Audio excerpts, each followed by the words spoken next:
que usamos habitualmente, usamos en el diario de la batalla cultural, sin entenderlos acabadamente, ¿no? Eh, yo preparé una serie de diapositivas, pero antes quería hacer una introducción, ¿no? Si hay algo que me preocupa desde hace algunos años, desde hace 2 o 3 años, es que el cristianismo ha abarcado la batalla cultural desde el liberalismo. Me llama la atención, ¿no? Y más absurdo aún, desde el libertarismo. Y creo que quizás es por falta de información o de formación, ¿sí? Por eso hoy quería compartir esta charla para dar con lo poco que uno sabe, arrojar un poco de luz, ¿no? Y entender lo que es la batalla cultural para que la podamos dar con mayor efectividad y entender por qué es la batalla cultural, sino el choque entre el progresismo y los valores de, de la familia, ¿no? Los valores que ha fundado esta civilización occidental, que son por supuesto de origen cristiano. Bien, posmodernidad y progresismo. Le puse como subtítulo Entendiendo la batalla cultural, porque bueno, como les comentaba recién, era algo que me preocupaba porque hay una tendencia de los cristianos, sobre todo yo siempre hablo desde mi cosmovisión cristiana, sobre cómo va a abarcar la batalla cultural, ¿no? Y la primera pregunta que a lo mejor aquellos que no están familiarizados con estos términos preguntan si son lo mismo. Es decir, ¿es lo mismo posmodernidad que progresismo? A veces lo usamos como sinónimos y realmente no lo son. La posmodernidad, estos son dos conceptos básicos y muy generales que a lo largo de esta charla vamos a ir profundizando diapositiva tras diapositiva. En, en términos generales podemos decir que la posmodernidad es una corriente de pensamiento, es un movimiento filosófico que ha permeado en la cultura y que plantea que desencantado de los humanismos, es decir, después de las guerras mundiales, después de de la bomba atómica, después de Auschwitz, están desencantados de los humanismos, ¿no? Que planteaba la modernidad. Promueve la muerte de los grandes relatos, es decir, a- acá después de las guerras mundiales eh, hay una visión negativa sobre la verdad, ¿no? Como la verdad absoluta que nos lleva a los totalitarismos. Y la exaltación de los microrelatos, ¿no? En la posmodernidad esto va a ser clave porque todos los posmodernos van a coincidir en que no hay verdad, ¿no? Se plantea la posverdad y que todos los relatos son, eh, por supuesto, eh, totalmente iguales. Entonces, tenemos por un lado la posmodernidad, que es una corriente filosófica, una corriente de pensamiento, y tenemos de este lado el progresismo, que es una ideología política que se sirve justamente del pensamiento débil de la posmodernidad. ¿Para qué? Para imponer su finalidad, su teleología. ¿Cuál es la finalidad del progresismo? Bueno, imponer un gobierno global y siempre bajo el argumento de que siempre es en nombre del progreso para la humanidad, ¿no? Imponer un gobierno global y mientras tanto quitarle la identidad al individuo y a los pueblos para que este nuevo orden mundial sea posible.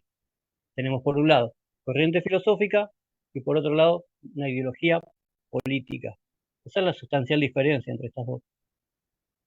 Ahora, para entender la posmodernidad tenemos que ir un poquito más atrás. Quisiera que me acompañen en esta historia de la filosofía, porque acá vamos a poder entender muy bien dónde nace y por qué no se puede dar la batalla cultural peleando contra el progresismo desde el liberalismo, porque tienen la misma raíz, vienen del mismo lugar. Para entender la posmodernidad, como dije, tenemos que ir a entender la modernidad. Y no se puede entender tampoco la modernidad sin entender cómo se pensaba en la Edad Media, o en la Edad Clásica, como se le dice. Que, veamos esta diferencia, ¿no? Entre la Edad Media y la modernidad. Hay diferencias sustanciales, hay un quiebre del pensamiento. Por un lado, en la Edad Media va a estar el concepto integralista del hombre, ¿no? Había un concepto de hombre que manejaba el cristianismo, que manejaba, por ejemplo, Santo Tomás de Aquino, era el hombre integral. El concepto de hombre era integral, era cuerpo, alma y espíritu, ¿no? Santo Tomás decía, somos cuerpo, alma y espíritu, en contraposición con Descartes, que planteaba un dualismo, ¿no? El famoso dualismo cartesiano era el concepto de hombre dualista, que decíamos que somos cogito puro, que somos, a eso se le llamaba espíritu, pero hace una separación, le quita la res extensa, le quita lo material, lo sagrado al cuerpo, y hay una división entre cuerpo y espíritu. En la Edad Media también había una epistemología a posteriori. ¿Qué es esto? Es la forma de conocer la realidad. La epistemología es la forma que tenemos de conocer la realidad. ¿De qué manera a posteriori, por ejemplo, la que planteaba Aristóteles, que luego toma Santo Tomás de Aquino, eh, ¿qué decía? ¿Qué plantea la epistemología a posteriori, que pertenece a la filosofía realista, que es la que tomamos nosotros los cristianos? Que nosotros podemos conocer la realidad a partir de nuestros sentidos. Tenemos como punto de partida la realidad que captamos con nuestros sentidos, con la vista, con el oído, con el olfato. Luego abstraemos esa idea y la podemos conocer.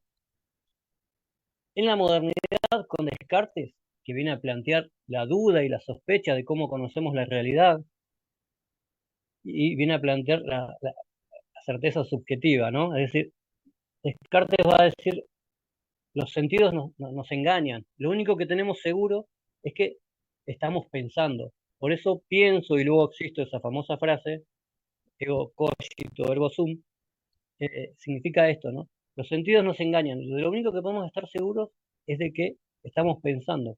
Entonces cambia la epistemología, ¿no? Y luego se va a solidificar con Kant la epistemología a priori, es decir, la realidad que el sujeto conoce es la realidad que el sujeto construye en su mente con la razón. Esas son las principales diferencias, ¿no? Y por supuesto que en la Edad Media teníamos el teocentrismo, todo estaba basado en la palabra de Dios, todo estaba basado en el cristianismo y en lo que decía la Iglesia Católica. Con Descartes esto cambia y va a pasar a ser el hombre el centro de toda realidad.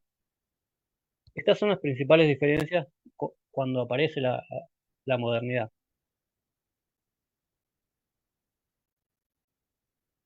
Bien, acá entre modernidad y posmodernidad hay casi 100 años 100 años de diferencia, ¿no? Y hay un autor principal que vendría a ser el nexo, que vendría a ser el filósofo de la transición entre la modernidad y la posmodernidad, que es Nietzsche.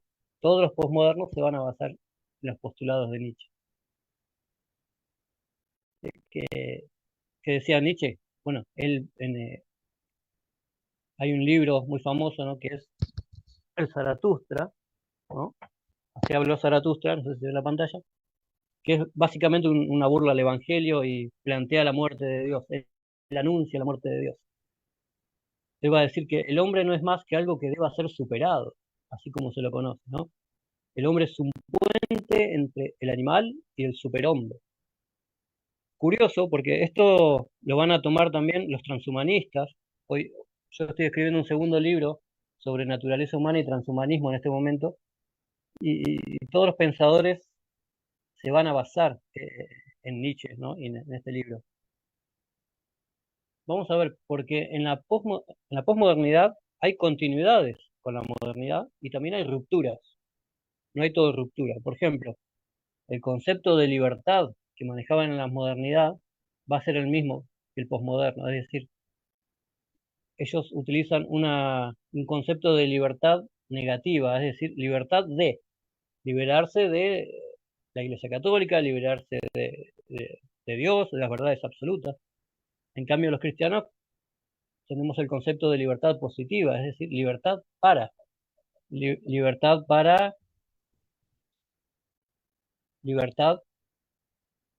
para que el hombre sea feliz. Es decir, el concepto de libertad para el cristianismo va a ser un medio para un fin, es una continuidad.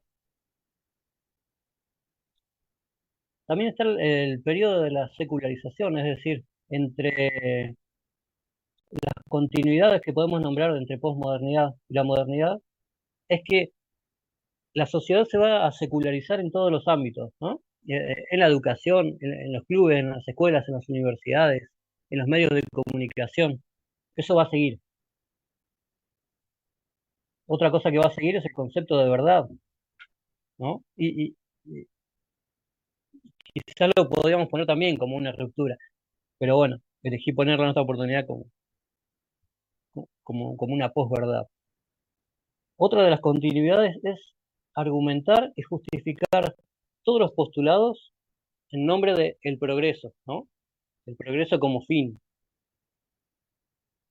Y también hay rupturas en la posmodernidad muy marcadas, que es, por ejemplo, el de la irracionalidad. Es decir, hasta la modernidad se ponían en contra de Dios, pero usando la razón instrumental, es decir, la razón como un medio para un fin, que como dijimos recién, el fin era el progreso del hombre. En la posmodernidad esto va a cambiar, va a ser irracional, lo podemos ver, por ejemplo, no solamente en la ideología de género, sino también, por ejemplo, en las transespecies, donde aseguran que tienen relaciones sexuales con plantas, por ejemplo, ¿no? Totalmente irracional. Otra de las rupturas es la teleología. Esto van a plantear los principales autores posmodernos. ¿Qué es la teleología? Es la finalidad, que el hombre seguía hacia un fin. En la modernidad había teleología, es decir, estaba el cristianismo, que la teleología era segunda venida de Cristo, estaba el marxismo, ¿no? La teleología era una sociedad sin clases, estaba el iluminismo, que planteaba dar luz por medio del conocimiento, y en la posmodernidad, como todos los microrelatos van a ser igualmente válidos, se van a terminar las finalidades de la teleología. Esto es importante, no es un detalle menor, porque el progresismo dicen que es posmoderno, pero en realidad es moderno. ¿Por qué? Porque tiene una teleología que es imponer un gobierno global. Otra de las rupturas es la indeterminación absoluta del sujeto, es decir, la posmodernidad va a plantear que el sujeto no está determinado a nada, ni a su nación, ni a su biología, ni a su cultura, a nada. El sujeto tiene que ser una hoja en blanco absoluta. Bien, ahora podemos abarcar la posmodernidad, ¿sí? Que nace en la década del 60, básicamente en Francia y en Estados Unidos, y rápidamente se despliega por toda Europa y toda América Latina, que es lo que se conoce, por supuesto, como todo Occidente. Hay hay un autor que no lo puse, pero es clave, es muy importante, que es Jean-Paul Sartre. Él escribe en la década del 40 y era, por ejemplo, el filósofo de cabecera que tenían, por ejemplo, los estudiantes del Mayo francés cuando hacen la revolución en, en el 68. Los franceses no lo llaman a Foucault, sino que lo llaman a Sartre, ¿no? Y Sartre escribe en el 43, por ejemplo, El ser y la nada, escribe Dialéctica del Iluminismo, no me quiero equivocar con el nombre. Es muy importante Sartre, pero el primero que va a hablar sobre la posmodernidad es Lyotard, un francés, que algunos lo llaman el padre del posmodernismo, por ser el primero que lo nombra. Él escribe, por ejemplo, La condición posmoderna, y tiene un libro muy curioso se llama eh, Historia, no, la posmodernidad explicada a los niños, que realmente es un libro muy difícil de entender, escribe de una manera muy rebuscada, Lyotard, y parece una broma porque es explicada a los niños, pero la verdad que no se puede entender. Habermas es otro, es un alemán. Habermas pertenece a la segunda escuela de Frankfurt, es discípulo directo de Max Horkheimer y Theodor Adorno. Es muy interesante Habermas porque tiene un muy buen libro que se llama Teoría de la Acción Comunicativa, pero en 2004 tuvo un debate con el cardenal Ratzinger, que luego fue, al año siguiente, en 2005, fue el Papa Benedicto XVI, Pero mientras Ratzinger era cardenal, tuvo un debate que se llama dialéctica de la secularización. Y justamente Habermas le reprochaba el tipo de sociedad que estábamos viviendo, ¿no? Entonces, le dice algo parecido como, palabras más, palabras menos, como que a la sociedad nos sirve la moral del cristianismo, pero no nos sirve la religión cristiana. Y a lo que Ratzinger le responde, mire, si usted deja secar la raíz del árbol, muy pronto esos frutos que tanto le gustan, como los valores morales, se van a secar. No puede haber valores morales sin la religión cristiana, ¿no? Eh, Después viene Foucault. Foucault podríamos hablar 2 o 3 horas seguidas sobre Foucault, porque es determinante. Foucault escribe libros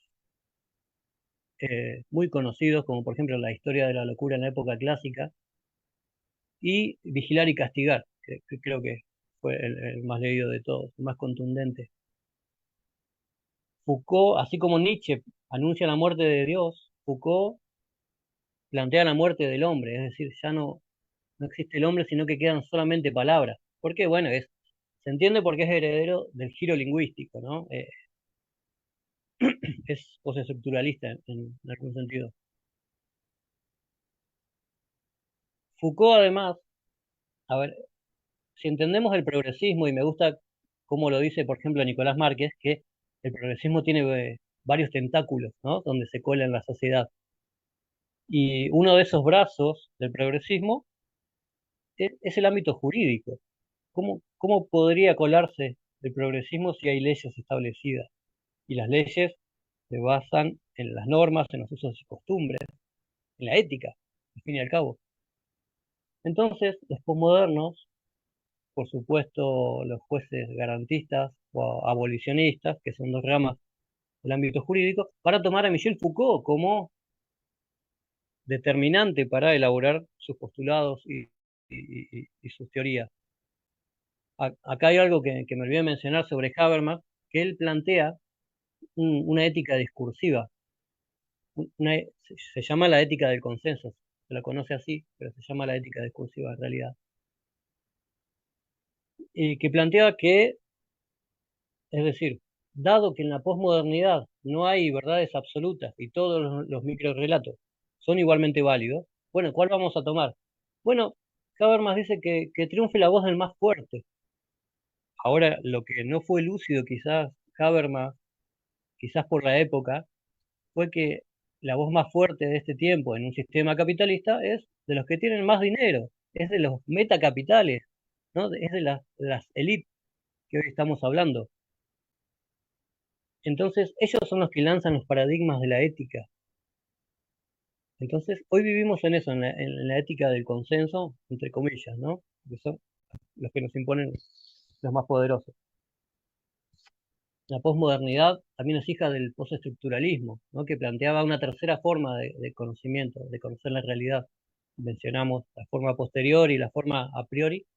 El postestructuralismo es esto, ¿no? Es una tercera forma de conocer la realidad, que es conociendo la estructura social mediante el lenguaje, ¿no?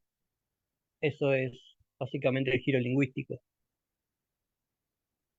En la posmodernidad también tenemos a un autor muy interesante como es, por ejemplo, Gianni Battimo, un italiano, que es posmoderno pero no es progresista, como los anteriores que nombramos.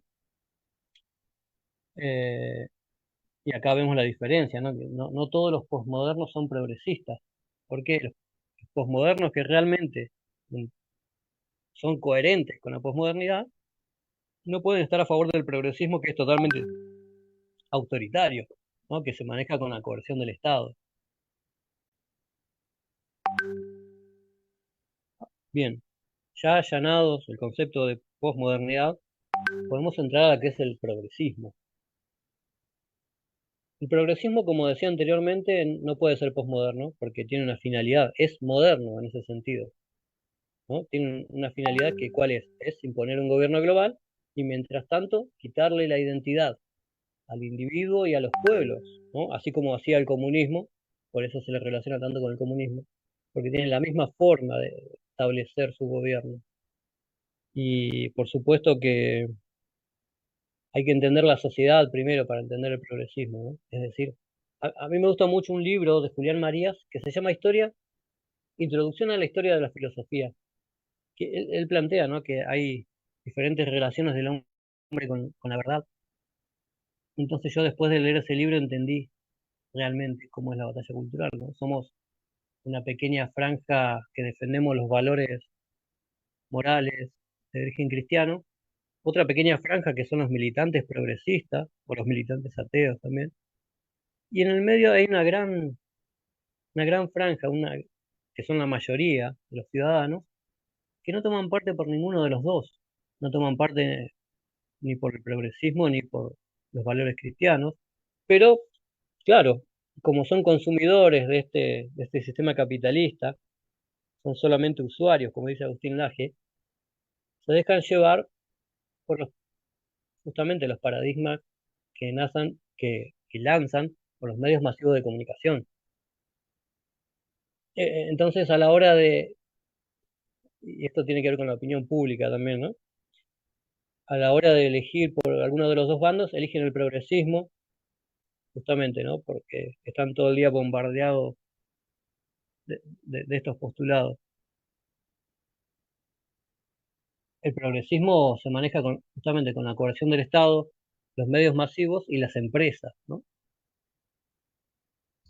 En lo económico, podemos decir algo muy interesante, que no es un detalle menor esto, porque el progresismo, los progresistas, en términos económicos, son la escuela austríaca, al igual que el liberalismo, al igual que el libertarismo. Piensan igual, ven la economía del mismo lugar, desde, desde el sector financiero. Por eso, en la década del 80 firmaron el Consenso de Washington. ¿Sí? ¿Qué es el Consenso de Washington? Bueno, eh, lo presenta Joe Williamson, que fue un economista del Instituto Peterson, un instituto muy prestigioso de Washington. Lo presenta en 1989 y por supuesto los que van a estar detrás de esto son el Fondo Monetario, el Banco Mundial y el Departamento del Tesoro de Estados Unidos. Como siempre, Estados Unidos va a plantear una receta para los países subdesarrollados, donde plantean, eh, plantea un decálogo, ¿no? El consenso de Washington es básicamente un decálogo, son 10 puntos, donde, bueno, abarca, por ejemplo, la política fiscal, el gasto público, la reforma tributaria, la tasa de interés, el tipo de cambio competitivo, la liberación del comercio, tan importante, ¿no? La apertura del mercado, que llaman, es muy importante porque, es decir, Estados Unidos y los países, potencias mundiales, no se hicieron ricos justamente liberando el mercado, sino protegiéndolo. Pero como ellos tienen que vender sus productos, proponen eso a los países subdesarrollados. Este consenso de Washington fue ampliado en 2010 debido a que era un sistema agotado y que por supuesto que fracasó en 2008-2009, no tenían cómo defenderlo. Tuvieron que hacer un congreso en Seúl, en Corea, en 2010 para ampliarlo y mejorarlo supuestamente, porque ya no daba para más. Esto no es un detalle menor entender qué fue el consenso de Washington, porque lo firmó la escuela austríaca, es decir, tanto el neoliberalismo como la socialdemocracia firmaron ese pacto. Estuvo Margaret Thatcher, ¿no? Referente del neoliberalismo, y estuvo también Felipe González, el español, ¿no? Que vino a convencer acá a Menem. Si entendemos esto, vamos a entender casi todo de la batalla cultural, ¿no? Esto en términos económicos, por supuesto. ¿Por qué? Porque, ¿qué pasa?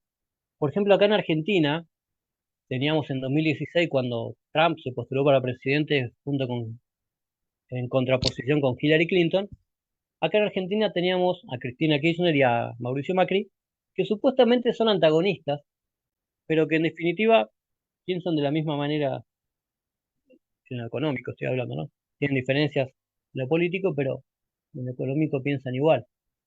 ¿Por qué? Porque cuando se postuló Trump y Hillary Clinton, socialdemócrata, tanto Macri como Cristina quería que gane Hillary Clinton. Entonces ahí comenzamos a entender que son lo mismo, ¿no? No tienen principales diferencias. Por eso me tomé este tiempo para tratar de explicar lo que, de dónde viene la batalla cultural, contra quién estamos peleando, para poder dar una batalla más efectiva, ¿no? Es decir, desde el punto de vista cristiano, como lo dije en la introducción, es el choque de dos visiones que no pueden convivir entre sí, que es la cultura occidental nuestra, que nuestros valores, por supuesto, que son de origen cristiano, vuelvo y repito, el amor, la justicia, el respeto, la solidaridad, son valores que vienen del cristianismo. Por eso el progresismo quiere aniquilar y quiere destruir estos valores para poder imponer un gobierno global.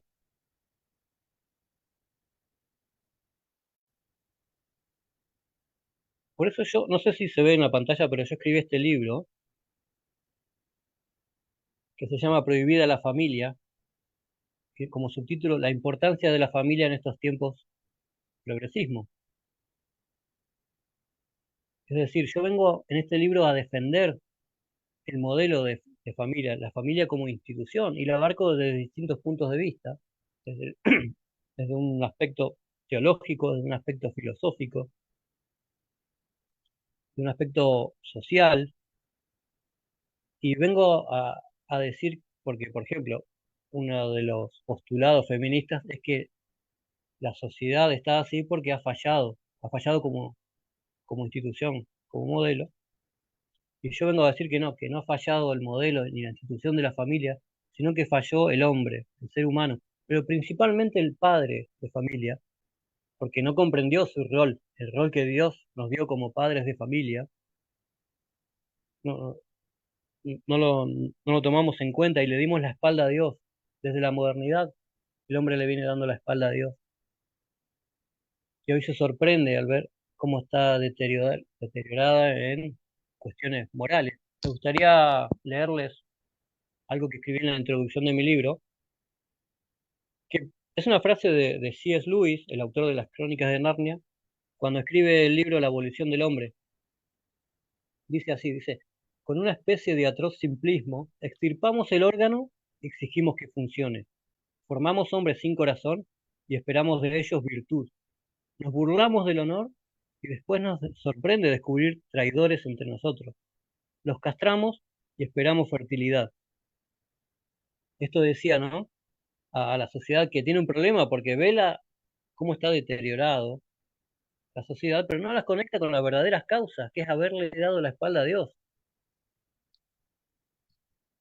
Por eso es muy importante entender que esto es una guerra espiritual, primero, y es una guerra cultural. Es una guerra espiritual, por supuesto, desde Satanás con el ser humano, porque hay batalla espiritual desde que hay seres humanos en la tierra, ¿no? Satanás sabe que una familia estropeada es un evangelio estropeado para la próxima generación. Y así como en lo espiritual, Satanás trabaja, también trabaja en lo cultural. Sabe que una familia destruida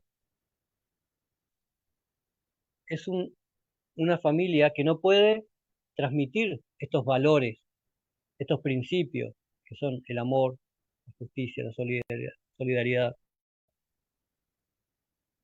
Una familia estropeada es una próxima generación que no se va a manejar con valores cristianos. Y por eso es importante que entendamos la batalla cultural y podamos defender, por supuesto, la familia, sobre todas las cosas, ¿no? Y buscar a Dios. Sin duda que sin Dios no podemos dar ninguna batalla. Así que animo a los padres de familia, ¿sí? A las madres también, pero sobre todo a los padres, ¿no? Los padres siempre nos sentimos culpables con ese cargo de ser el jefe de hogar, la cabeza del hogar, como, como Dios nos dio esa responsabilidad.